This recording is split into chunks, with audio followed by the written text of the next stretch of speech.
안녕하세요. 반갑습니다. 건강톡톡입니다. 오늘 여러분께 들려드릴 책은 아침에 빵을 먹지 마라. 지은이 후쿠시마 마사스구. 출판사는 국일미디어입니다. 10만 명의 위장을 진찰한 소화기과 의사의 식사법. 탄수화물 절식이 암, 비만, 당뇨, 노화를 막는다. 오늘도 중요한 부분만 잘 간추려서 여러분에게 유익한 정보를 알려드리겠습니다. 먼저 저자 소개를 하겠습니다. 후쿠시마 마사스구. 의료법인 사단 세이레이카이 미라이위 대장 내시경 클리닉 이사장 겸 원장이다. 1993년에 성마리안나 의과대학을 졸업한 뒤 도쿄 여자의과대학 소화기병센터 외과에서 소화기관 및 간담체의 악성질환 수술을 주로 담당했다. 40세부터 당질 제한을 시작하여 비만과 이상지질혈증을 극복하고 자신의 체험을 바탕으로 많은 환자에게 약 2회의 치료로서 식사 지도를 시행하여 성과를 올리고 있다. 아침마다 먹는 빵이 당신의 건강을 빼앗습니다. 아침에 빵을 먹지 말아 보시겠어요? 제가 운영하는 클리닉에서는 위장의 불편함을 호소하는 환자에게 일단 이렇게 제안합니다. 이렇게 많은 사람이 예사로 먹는 아침빵을 왜 끊어야 할까요? 그것은 빵이 몸에 나쁜 음식이기 때문입니다. 빵이 소화가 잘 되는 음식이라고 생각하는 사람도 많지만 사실 빵은 위장에서 소화하기 힘든 음식입니다. 게다가 빵의 주원료인 밀에 함유된 글루텐은 소화효소로는 잘 분해되지 않아서 충분히 소화되지 않은 채 소장의 점막에 흡수됩니다. 소화가 덜 된 음식물은 소장의 점막에 상처를 내고 복통이나 알레르기의 원인이 되기도 합니다. 밀을 고온으로 가열해 만드는 빵은 비만, 고혈압, 당뇨병, 동맥경화, 심근경색, 뇌경색, 암 등의 발병과 악화로도 이어집니다. 빵은 혈당을 급격히 올리고 중독성이 있다. 본디 밀가루에는 당질이 많습니다. 더구나 아침에는 혈당을 올리는 호르몬이 평소보다 많이 분비되기 때문에 점심으로 당질을 섭취할 때보다 혈당치가 오르기 쉽습니다. 그런 시간대에 당질 함량이 높은 식빵을 먹으면 혈당치가 더욱 급상승하는 혈당 스파이크가 일어납니다. 이뿐만이 아닙니다. 빵을 비롯한 밀가루 음식은 중독성이 높습니다. 혈당치가 급격히 오르면 떨어질 때도 급격히 떨어져서 당질이 또 먹고 싶어집니다. 아침에 식빵을 먹으면 점심은 우동, 저녁은 파스타로 이어지는 연쇄작용이 일어나게 되는 건 이러한 이유 때문입니다. 그 결과 당질을 부르는 당질 과다의 무한 반복에 빠지고 마는 것입니다. 위장 전문가로서 말씀드리면 식빵 한 장, 밥 한 공기, 우동 한 그릇, 파스타 한 접시 같은 탄수화물 음식은 일반적인 양으로 먹어도 위에는 과식입니다. 왜냐하면 인간의 소화기관은 구조상 탄수화물을 대량으로 처리해내지 못하기 때문입니다. 탄수화물 과잉 섭취는 배부름을 대가로 당신의 건강을 빼앗고 수명을 단축합니다. 아침빵 끊기의 효과는 그저 위장의 컨디션을 개선하는데 그치지 않습니다. 그동안 알았던 증상의 개선은 물론 생활습관병과 암 예방, 노화 방지에도 효과적입니다.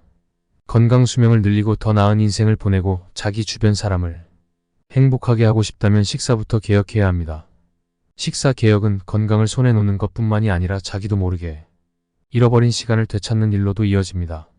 인간의 수명을 갉아먹는 빵. 빵이 위장에 나쁜 이유. 1. 위에 머무르는 시간이 길다. 우동, 빵, 파스타처럼 밀이 주원료인 식품은 하나같이 소화가 잘 안되는 위에 해로운 음식이다. 위내시경 검사는 위 속을 텅 비운 상태에서 진행해야 하므로 약 6시간의 단식이 필요하다.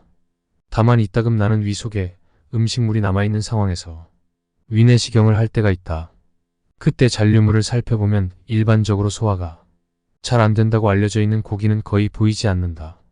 그보다는 밥알, 우동, 면발, 빵, 부스러기가 압도적으로 많다. 2. 글루텐이 소화와 흡수를 방해한다. 빵은 강력분으로 만들기에 더 많은 글루텐을 함유한다. 빵을 만드는 사람들은 하얀 가루가 천에 달라붙어 잘 떨어지지 않는 경험을 해본 적이 있을 텐데 이것이 글루텐의 점착성이다. 이런 끈적끈적한 물질이 소장에 도달하면 소장의 융털에 들러붙어서 소화 흡수를 방해한다. 3. 소금이 위에 상처를 낸다. 빵에는 소금도 다량 들어간다. 소금 없이는 빵이 쫀득쫀득해지지 않는 까닭에서다. 소금은 소화기관의 점막을 강하게 자극한다. 소금을 많이 섭취하면 위의 점막을 보호하는 점액이 파괴되어 점막에 상처가 나고 만성염증이 생긴다. 4. 가열조리가 몸을 그을린다. 밀을 빵으로 구우려면 쌀로 밥을 지을 때보다 높은 열을 가해야 한다. 밀이 가열되면 단백질과 당이 결합하여 최종 당화 산물인 AGE라는 노화 물질이 만들어진다. 핫케이크나 토스트의 갈색으로 구워진 부분이 AGE다. 당뇨 합병증을 일으키는 중대한 요인 중 하나인 AGE는 몸속의 단백질 혹은 지질과 결합하여 세포를 손상시키고 신체 콜라겐 부위에 영향을 주어 주름이며 기미의 원인이 된다. 심지어는 혈관, 콩팥, 근육 등의 장기에 염증을 유발하거나 계속 쌓여서 동맥경화, 심근경색, 뇌경색, 암으로 발전하기도 한다. 아침빵이 안 되는 이유 1. 혈당치를 급격하게 올린다. 아침에는 혈당을 높이는 코르티솔과 아드레날린이라는 호르몬이 평소보다 많이 분비된다. 따라서 아침에 당질을 섭취하면 낮에 섭취할 때보다 혈당치가 쉽게 상승한다. 혈당이 오르기 쉬운 아침에 빵을 먹으면 혈당치는 더욱 쉽게 상승한다.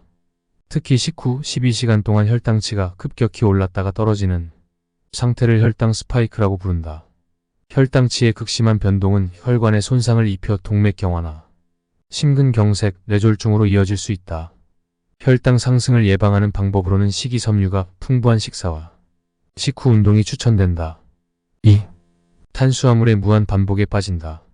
혈당치가 오르면 인슐린이 분비되어 혈당을 낮추는데 혈당 스파이크가 일어난 뒤에는 필요 이상으로 낮아지는 경우가 많다. 이것을 기능성 저혈당증이라고 부른다. 저혈당이 오면 혈당이 떨어졌다라는 정보가 뇌에 전달되어 자연스레 당질을 함유한 음식이 당기게 된다.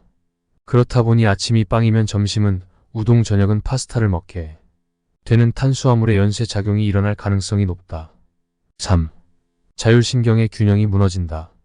우리 몸의 내장 작용과 혈액순환은 말초신경계의 자율신경에서 조절한다.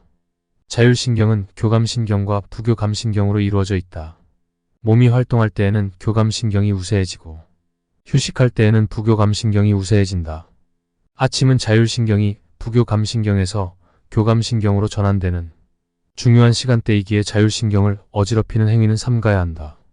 자율신경 연구에서도 당이 입속에 들어오면 이자를 제어하는 교감신경이 억제되고 부교감신경이 촉진된다는 점을 지적한다. 위 속에서 팽창하여 장시간 머무르는 음식을 아침에 먹으면 부교감신경이 우세해진다. 애써 아침때 일어나서 교감신경으로 전환했건만 다시 부교감신경이 우위를 차지해버린다. 이렇게 되면 일에서 역량을 발휘하기도 어려워진다. 빵을 끊지 못하는 이유 1. 밀의 의존성은 마약과 같다. 밀은 소화되면 엑소르핀으로 변화하여 뇌에 있는 모르핀, 수용체와 결합해 화학적 쾌감을 선사한다. 이러한 밀가루 중독은 알코올, 대마, 니코틴 의존증과 구조가 거의 똑같은 반면 과다 복용한 사실은 잘 인식되지 않아 꽤 까다로운 의존증이다. 2. 편의성과 경제성이 지나치게 좋다. 빵은 다른 일을 하면서도 간단히 먹을 수 있고 먹으면 속이 든든하다는 특징이 있다. 게다가 값이 싸고 심지어 맛있으니 충분히 아침 식사로 보급될 만하다. 빵은 의학적으로 보면 영양가가 높은 식품이 아니다. 혈당 스파이크를 일으켜 몸에 해를 끼친다는 점에서는 케이크나 컵라면이나 빵이나 50호 100보다. 그런데도 빵을 먹을 때는 라면이나 케이크를 먹을 때 같은 가책조차 느껴지지 않는다. 당질 제한식의 이상적인 영양 균형. 실제로 일본인 6명 중 1명은 당뇨병 환자 및 예비군이라고 한다. 이토록 많은 사람이 의료 서비스를 계속 받는다면 의료비가 얼마나 들지 상상도 가지 않는다. 장수하는 시대이기에 더더욱 건강하게 사는 시간이 중요하며 그렇기에 필요한 것이 당질 제한이라는 개념이다. 생활습관병을 예방하고 치료하려면 식후 고혈당, 다시 말해 혈당 스파이크를 피해야 한다. 이 혈당 스파이크를 일으키는 영양소는 당질이므로 식사 시 섭취하는 당질의 양의 상한선을 선정할 필요가 있다. 엄격한 당질 제한식 비율, 지질 60%, 단백질 32%, 당질 8%. 평범한 당질 제한식의 비율, 지질 60%, 단백질 30%, 당질 10%. 느슨한 당질 제한식의 비율, 지질 50%, 단백질 36%, 당질 14%. 당질 제한식에서 목표하는 하루 당질 섭취량은 엄격하게 진행할 때는 30지, 느슨하게 진행할 때는 130지이다. 느슨한 당질 제한식을 해도 일반적인 식사보다 당질 섭취량이 적지만 되도록 하루 100지 이하로 섭취하기를 권장한다. 이것을 기준으로 당질의 상한선은 개인에 따라 달라진다. 예를 들어 비만이나 고혈압, 심혈관 질환 등의 지병이 있는 사람이라면 당질을 엄격하게 제한해야 하고 지병이 없더라도 쭉 건강한 생활을 유지하고 싶다든가 업무 효율을 높이고 싶은 사람이라면 느슨하게 제한해도 상관없다. 지금까지 아침에 빵을 먹지 말아였습니다. 저도 빵을 무척 좋아합니다. 이 책을 읽고 빵이 우리 몸을 나쁘게 하고 중독성이 있다는 것을 인식하고 서서히 끊어볼 생각입니다. 밥 한 공기 210지 기준으로 당질은 60에서 70지 정도입니다. 하루 3끼를 먹어도 밥 반 그릇에 부족한 부분은 두부로 채우면 느슨한 당질 제한은 실천할 수 있을 것 같습니다. 일주일 단위로 실천해 보시고 자신의 몸에 맞는 방법을 찾으시면 될 것 같습니다. 지금까지 들어주셔서 감사합니다.